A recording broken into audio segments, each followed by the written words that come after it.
All right, first video of 2024. Pando made it.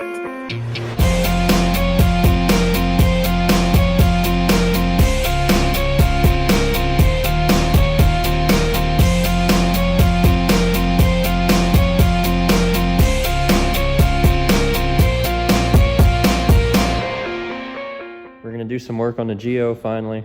I got a new tie rod in to go on this side, and I have this muffler that may or may not work. If you didn't see the last video, the car has no muffler. It was cut off because it had a terrible rattle in it and it was rusted pretty bad, so the previous owner cut it off. It's just too loud.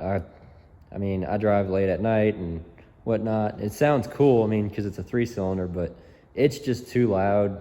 Can't hold a good conversation over it. I just want to fix it. So this may or may not work, and I may or may not do that part tonight, but I'm definitely doing the tie rod in tonight. If that ends up being another day, well, it'll still be in this video.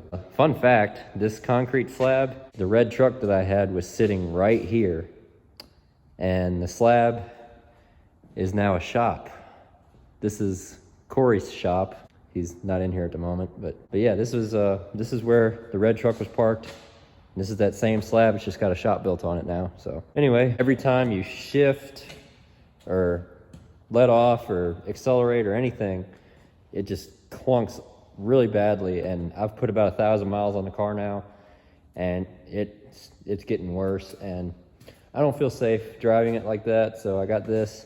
I've been having this for like 2 weeks now. I just haven't had any time to put it on, so I'm gonna try to do it now. Mint. Okay, so it's done. I didn't really film too much of it because, for one thing, that kerosene heater was going and it was loud, and nobody really wants to see this. But basically all it is, you take that off there, there's a little slot. If you can get a crescent wrench on it, great. If you can't, you can probably use channel locks and just grab it really hard. Oh yeah, bend this lock washer out of the way. And then if you have this, you might want to grab that with a wrench too, so you're not twisting the entire rack. And then once you get that off, just come up here, and there's a few different ways you can really go about realigning it. But what I did is I cracked this loose and then took this off and broke this off, and then got that all the way unscrewed and pulled it out, which, by the way, here's the old one. Here, Corey, you want to show them how loose that is? Yeah, so that's what you want, you know, going down the road, going down a dirt road at about 65 miles an hour, that right there, that's what you want. So yeah, so now the one I got didn't come with a new boot, so I'm gonna just have to reuse this one. There's not much to that, pretty self-explanatory. I'm gonna go ahead and put all this back together, and then I guess we'll take it for a drive and see how it does. Oh yeah, I forgot to mention, the way I aligned it was I measured how far well, first I put them next to each other and made sure they were the same length and confirmed they were the same length. And then I measured the distance from the end of this to where the nut was. And when I put that one on, I threaded the nut on it to the exact same distance, and then just put this back on. And it looks just eyeball with the wheel straight, and it looks pretty straight, and I've done it before and I've had pretty good luck with it, so should be fine. Okay, so I test drove it and I forgot to film my my initial reactions, but man, this thing drives so much better now. It's even a lot smoother going over this rough road here. Like, the whole car just feels so much tighter now. It's crazy how much one little inner tie rod in made such a big difference. And whenever I shift it, it doesn't feel like it's about to just jerk itself off the road like it was doing before. Let's give you guys a little gear bang pulling onto the highway here. Oh yeah.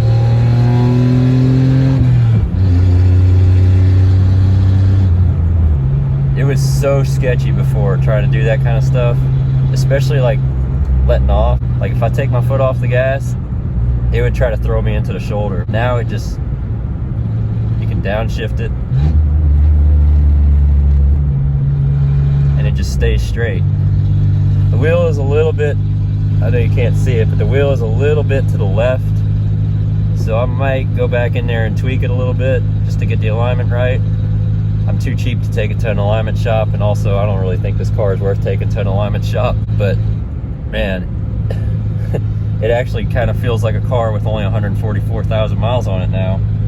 Didn't get to the exhaust tonight, but I did eyeball it, and it looks like that muffler that I showed you should work. So that's gonna be the next thing. I'm gonna do that whenever I have a chance to actually pull the whole thing down and properly repair it.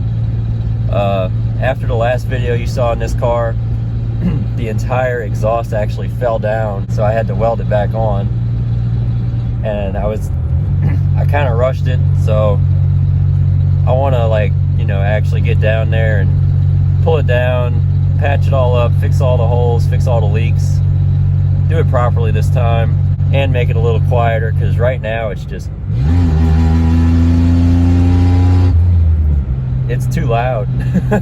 So I guess we'll go ahead and do that tomorrow. It'll be the next few seconds for y'all. So yeah, good night. I'll see y'all tomorrow. All right, so it's been like, I don't know, probably 2 days. Got her up in the air. The plan is to take that and then just cut this section right here and then stuff it in here and then have something come out and hanging from this here. I've already welded right here. Don't look too close, it's not pretty, I know. Still leaks really bad there, so I might actually cut this shroud off and try to seal that up. I think we got some leaks there, maybe, I don't know. I'm gonna weld this the rest of the way up because it was leaking bad and I'm too lazy and too cheap to go get a gasket to fix that. I'm gonna go ahead and pull this entire thing down, and then once I get that, I'm gonna weld that section of pipe to the end of that and have it come through here. This is a metal tank, so it should be good, which I just noticed one of the bolts is missing, so that's good, you know. That's what you want. Check out our JB Weld repair. Gee, it looks like it's failing. Yeah, it's not. Yeah. Huh. We'll weld right by that. That'd be fine. We'll just pretend we didn't see any of that.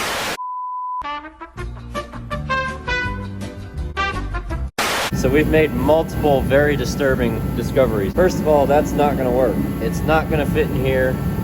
I really need to find something that'll fit here, and I'm really too lazy to do all that. Next critical thing, this is the fuel tank, and when we jumped it, we busted a hole in it right here, and we put a lag screw and some JB Weld, and it held fine. But now, it doesn't appear to be holding so fine, so that's a major problem. I mean, it's not really dripping, so I'm not too worried about it right now.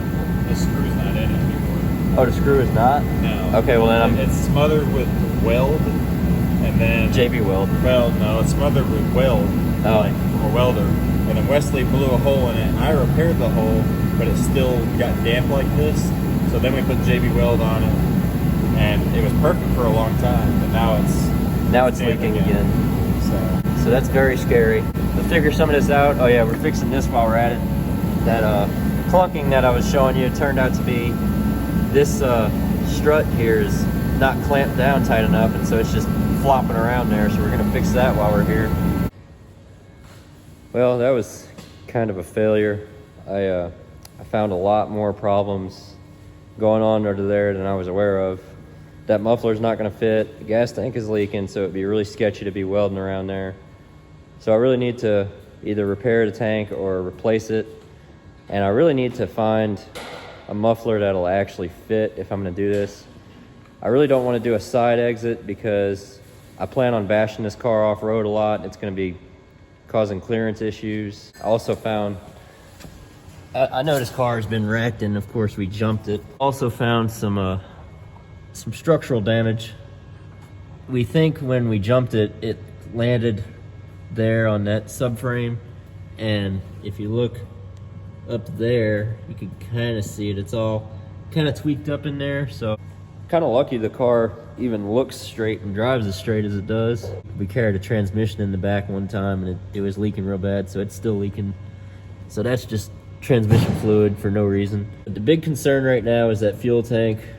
Need to do something about that before I really do anything with the exhaust, I guess. It sucks. I really wanted to make it quieter, but that's just the way she goes sometimes, especially when you buy a car like this for the price that I paid for it. I still like the car. It's just gonna have to be a little back burner project for now.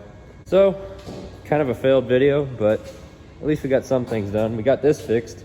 This doesn't flop around anymore, so that ought to be good. A bunch of other little things I'm gonna do. It needs motor mounts, a bunch of little stuff, so there will be more videos to come on this for sure. So thanks for watching, and yeah.